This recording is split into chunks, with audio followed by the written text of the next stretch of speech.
Bien, bah écoutez, aujourd'hui on passe par un autre chemin. J'ai décidé de vous faire découvrir une partie de mon village. Ça change du chemin que je prends habituellement. Et voilà, ça vous fait découvrir un peu l'environnement. Alors évidemment, vous avez une vieille maison qui a encore leur charme. L'église du village, ça c'est, comme je dis toujours, ça c'est l'ancien monde. On va parler de l'ancien monde, toujours de cet ancien monde qui progressivement s'éteint, progressivement laisse place à tout à fait autre chose. Style les nouvelles villes, style autour de Disney, tout ça, vous avez des architectures néo-haussmanniennes, néo-ceci, néo-cela, mais ça n'a plus du tout le charme ni la qualité de ces vieilles demeures que je vous ai présentées, là, que je vous présente, et qui sont effectivement le témoignage d'un autre esprit. Parce que c'est l'esprit qui a changé. C'est l'esprit qui a été modifié, et aujourd'hui, eh bien, on doit faire le deuil. On doit faire le deuil et on doit accepter de ce deuil. Et puis on embrasse autre chose. On embrasse vraiment avec les nouvelles technologies, l'intelligence artificielle, tout ça, on embrasse autre chose. Et cette autre chose vers laquelle on se destine, c'est un peu effrayant. Pour ça que c'est un peu effrayant, parce que on ne sait pas si nous allons, nous, tels que nous sommes faits, tels que nous sommes fabriqués, tels que nous sommes conçus, nous ne savons pas, nous qui sommes animés d'une certaine manière, nous ne savons pas si nous serons capables de nous adapter à ce nouveau monde. Il y a une catégorie d'humains qui est tout à fait capable de s'adapter. On le voit. Vous avez même des ethnies qui sont plus capables que d'autres de s'adapter. Je pense aux Chinois. Les Chinois s'adaptent à la technologie beaucoup mieux que nous autres, déjà. Ils rentrent dedans de plein pied, avec un système de contrôle, d'automatisme, de robotisation, etc. Et on n'a pas l'impression qu'il y ait des grands mouvements dans l'Asie pour s'opposer à cela. Bon, je parle de la Chine, du Japon essentiellement, et peut-être que je me trompe, mais c'est comme ça que je le perçois. Je veux bien qu'on me contredise sur ce sujet, parce que c'est juste une impression. Ensuite, vous avez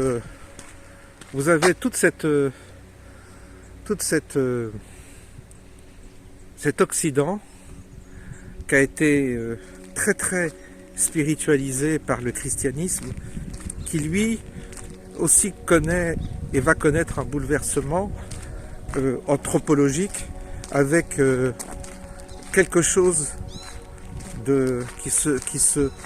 qui est en train de se superposer à l'ancien monde, qui est également quelque chose de nouveau. Et nous, dans notre terminologie, dans notre manière de parler, on dit que c'est une déshumanisation. Déshumanisation, on veut dire par là certainement que c'est en train de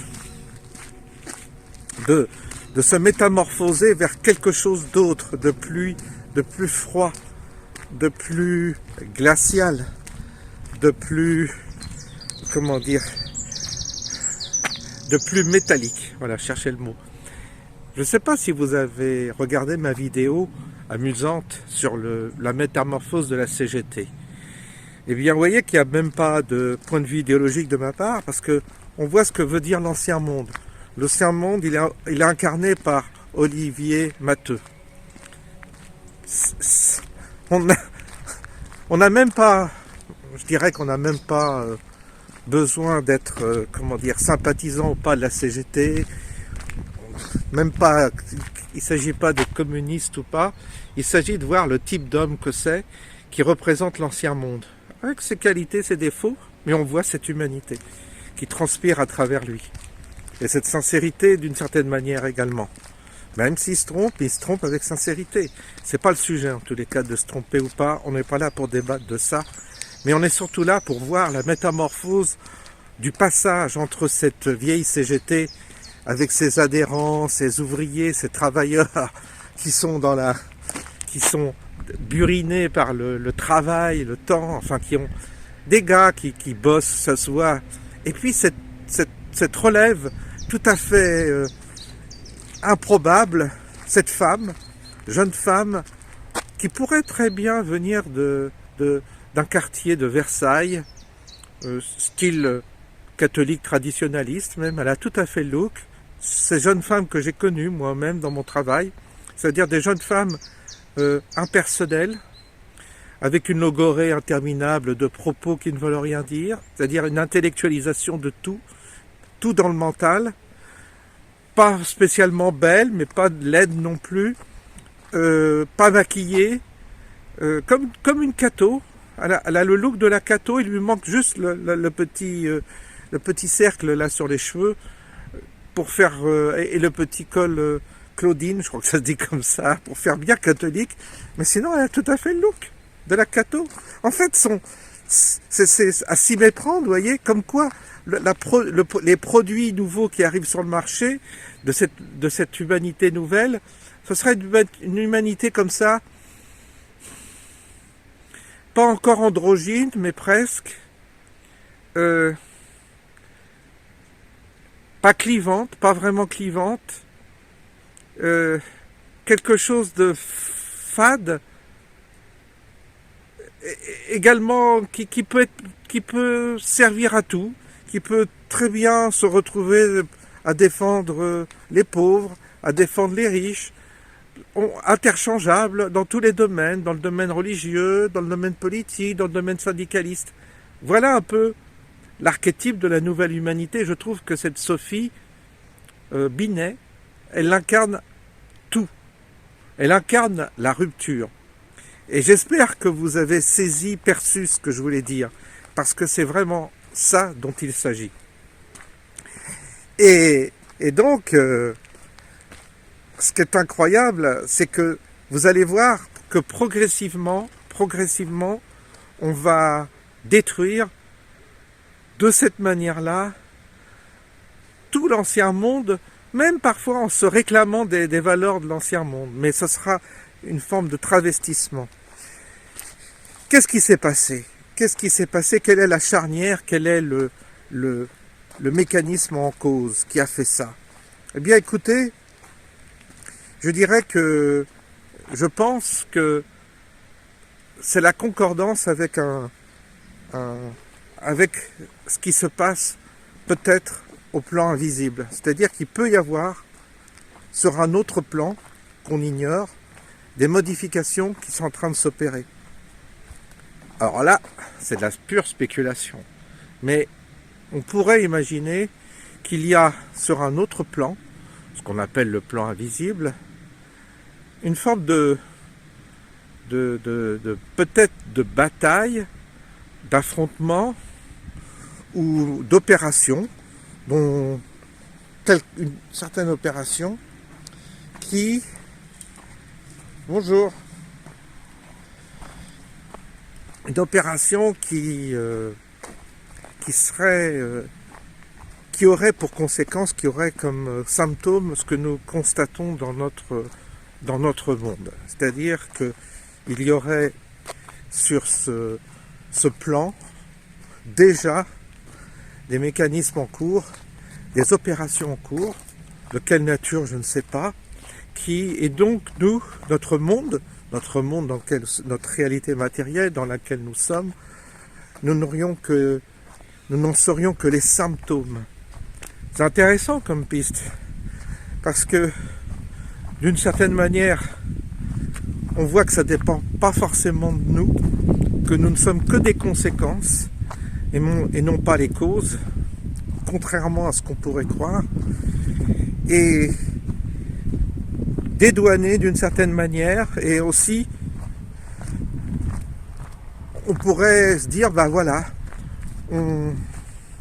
on est les témoins d'une opération qui est en train de se produire, qui nous plaît pas, qui nous fait souffrir, qui représente un sacrifice pour certains, qui représente une voie un peu douloureuse.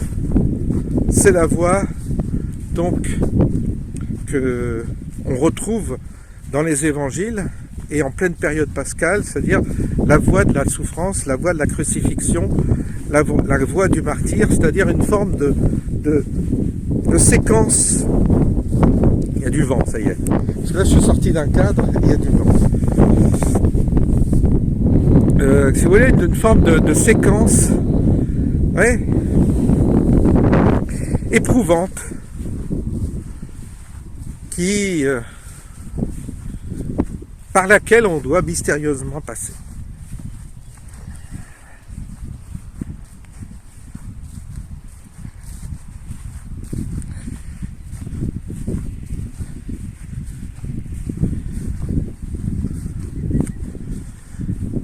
Je vais vous faire voir le paysage comme à mon habitude, parce que là j'ai changé de coin. C'est bizarre, mais ce lieu n'est pas habité comme là-haut où je vais vous emmener d'habitude. Il n'y a pas cette fréquence, cette énergie qu'il y a là-haut. Là-haut, il y a une énergie particulière. Il y a quelque chose qui me porte là-haut. Il y a quelque chose qui me réconforte. Il y a comme une autre présence. C'est comme si les êtres étaient là, il y a une vie dans la nature, il y a une fréquence particulière, je ne sais pas comment dire, d'ailleurs je ne connais pas les mots pour exprimer cette sensation que ce chemin où je vous emmène habituellement, il est habité. Il est habité, et vous voyez, je suis inspiré toujours. Là, pour changer, parce que j'ai quand même voulu changer, je vous ai mis sur une autre partie, le versant, donc je suis sur une colline, là on est descendu vers le nord, donc on est dans le creux, on est dans la vallée du Petit Morin, on est dans la vallée là, et je vais vous faire découvrir, je vais couper, parce qu'avec mon téléphone je suis obligé de couper pour faire voir le paysage, et vous allez voir, c'est une toute autre ambiance, c'est amusant. Voilà, nous y sommes. Alors ça c'est la vallée du Petit Morin. Le Petit Morin il passe là, je ne sais pas si vous voyez, il entre, et là, il y a un chemin sur lequel je suis qui longe là, vous voyez.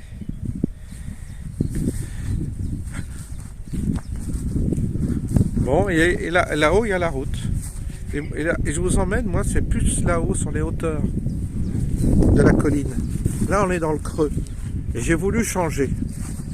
J'ai voulu vous faire découvrir cet autre endroit, parce que il n'y a pas de raison non plus de toujours faire voir la même chose.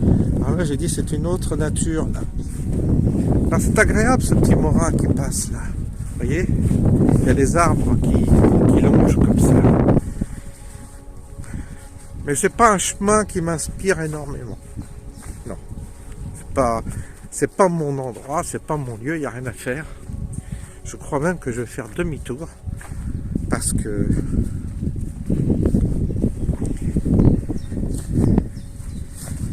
je ressens rien de particulier, ça me porte pas. Et c'est ça hein, aussi, c'est important le lieu, hein.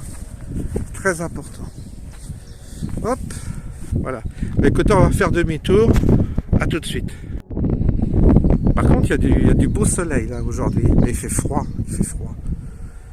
on va avoir une semaine froide, on était obligé de rallumer la chaudière parce que ce matin on en parlait au café, les gens sont obligés de remonter le chauffage parce qu'il fait pas chaud.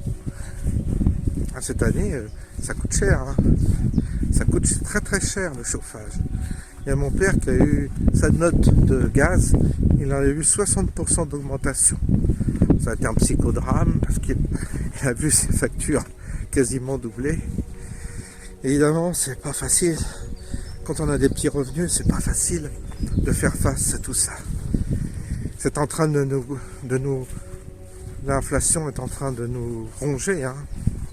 C'est un gros problème hein, parce que les revenus des retraités n'augmentent pas et même des salariés. Il y a des grosses boîtes qui ont bien remonté les salaires des employés, des salariés, mais les petites sociétés, les petites structures, pas. Hein. Et c'est dur tout de suite. Hein. C'est très très dur. Il y a une sacrée inflation. Franchement, ça aussi, c'est comme si on est en train de serrer la gorge des gens. Je ne sais pas comment ça va finir. Je ne sais pas comment ça va se terminer, mais c'est voulu tout cela.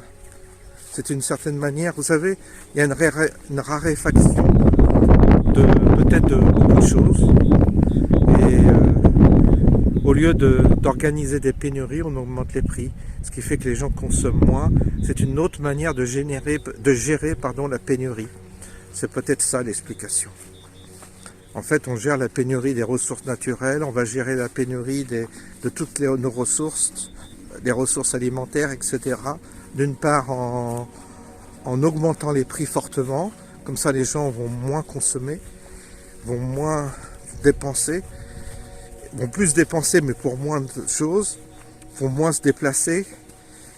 Et puis par ailleurs, si vraiment il y a une forte mortalité, on le sait pourquoi, de la population, le taux de la démographie va baisser et donc du coup ça va gérer aussi, ça va permettre d'absorber la pénurie à venir.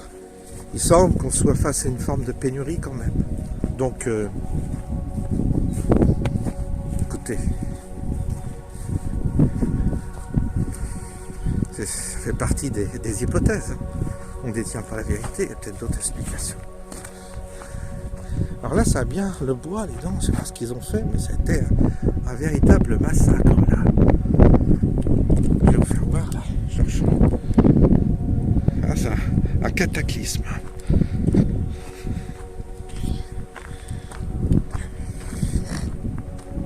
Ouais, on va essayer de tenir le coup, hein. Qu'est-ce que vous voulez? On n'a pas trop le choix. Hein. On n'a pas trop le choix. Donc l'intitulé de cette... on va mettre l'intitulé de cette vidéo, ce sera Semaine Pascale. Je trouve que c'est bien, cette circonstance. Comme ça, on est en harmonie avec la liturgie. Je vous laisse et je vous souhaite une bonne journée. Là, je vais vous faire voir, il y a encore les gens qui font un petit feu, là, c'est assez sympathique.